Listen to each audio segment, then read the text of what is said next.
What's up, y'all? It's Joe Master Lee. And Lulu. Oh boy, I tell ya, every new week is another new demo for the next generation of console systems. Now we got a Unreal Engine test for PS5. You're so excited with this one. Oh my God. You know what? I have to say, I've become a very jaded gamer over the last, I don't want to say how old I am, but for many decades of my life now at this point. Because I've seen it all, I've played it all, I've worked in the industry for almost 20 years. And so the magic is in many ways gone. I've become much more fascinated with how the business works.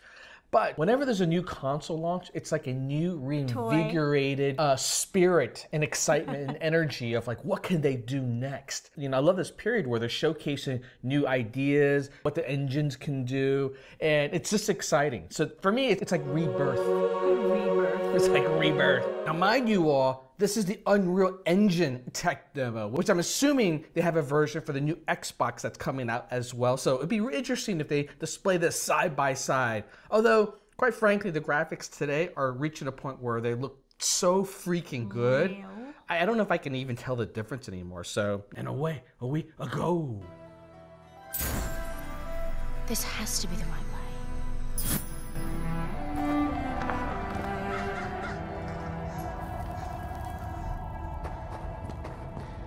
Feels very Tomb Raider-esque. It's very cool how the rocks are coming down like that. Before we continue, let's stop a moment and take a look at some of the key features of this demo. Much of what you see was built with Quixel Megascan assets, but instead of using the game versions, we used the cinematic versions, which would typically only be used in film. There are around 1 million triangles each, and thanks to virtual texturing, they all use 8K textures as well. Holy moly.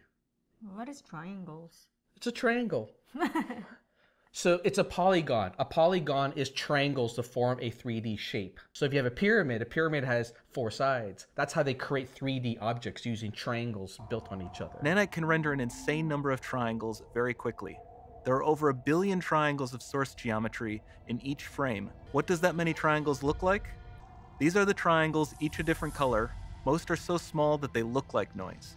Nanite achieves detail down to the pixel, which means triangles are often the size of pixels.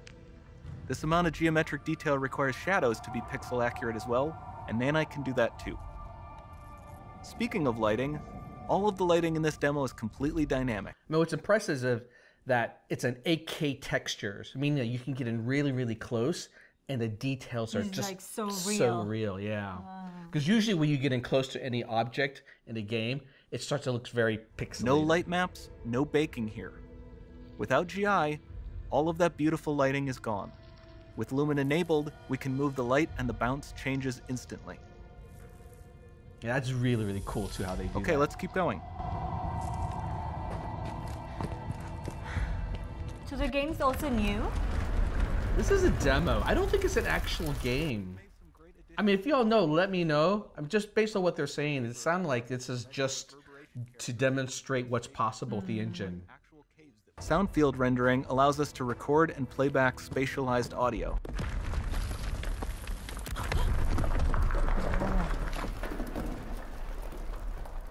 All of this adds up to a more immersive experience.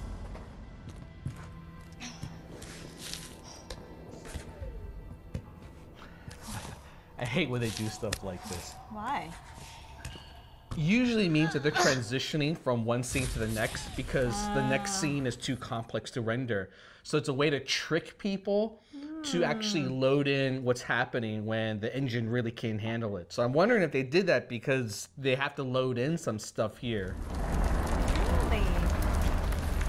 You see that with a lot of games where they slowly open a door, all right, or have to go from like one out-of-town scenario to indoor scenario. There's always a transition period. That's to disguise the fact that they have to load in new assets.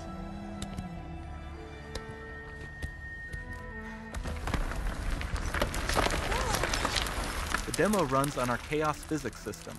Here we are using it to accurately simulate the rigid bodies of the falling rocks and the cloth of her scarf.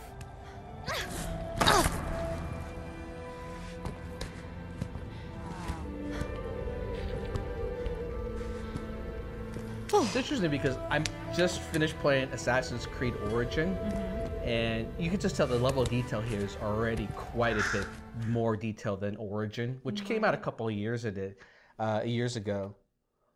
But I don't think I actually felt like the graphics were any way deficient playing Assassin's Creed Origin. It honestly looked really, really good to begin with for me. So to me, even though this is really impressive, I don't think most people are going to go like, this extra level detail is going to make the game any better. I think the problem with next generation consoles is that, I'll save it till the end. Nice. Any light source can move while still having beautiful bounce lighting. Dynamic illumination means specular as well. Oh my god, this is exactly like Origins. You can even see the Niagara-powered bugs reacting to the light. When you go into a tomb and you turn on the light, you can see the bugs in the corner and they start to scatter. Although there's a lot more bugs here.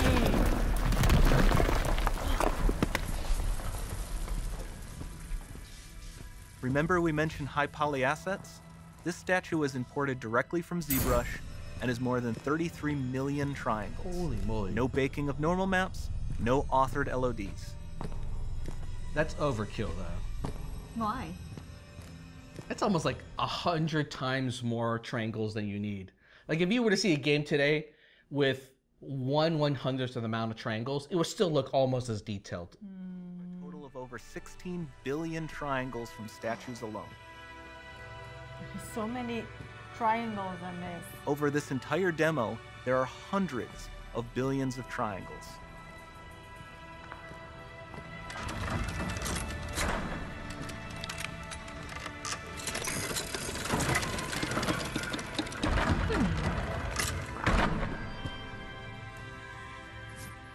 The lighting effects are really impressive though. That's the thing you can already appreciate today on PC systems, because they build dedicated graphics cards now with the ability to have light shine in a way like this. I mean, this is freaking impressive for a console. It is very cinematic. If you look at that. For a console system, this is freaking amazing. Cinematic, that's a good way to put it, actually. Lighting creates very cinematic looks. Oh, it's so beautiful.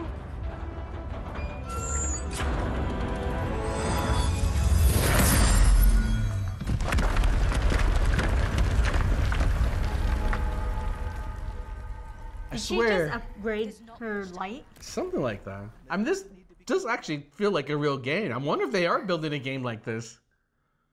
This feels like Assassin's Creed Origin plus Tomb Raider. Tomb Raider. Yeah. Don't fail me now. Oh!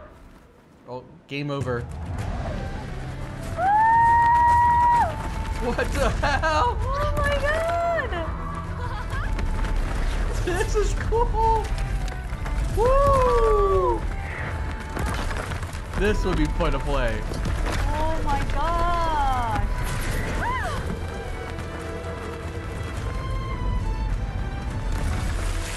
Woo! I like this character.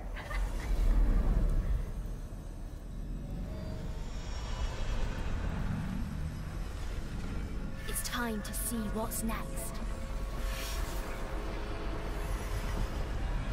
It's a portal. Then you could go to a different world. Yeah.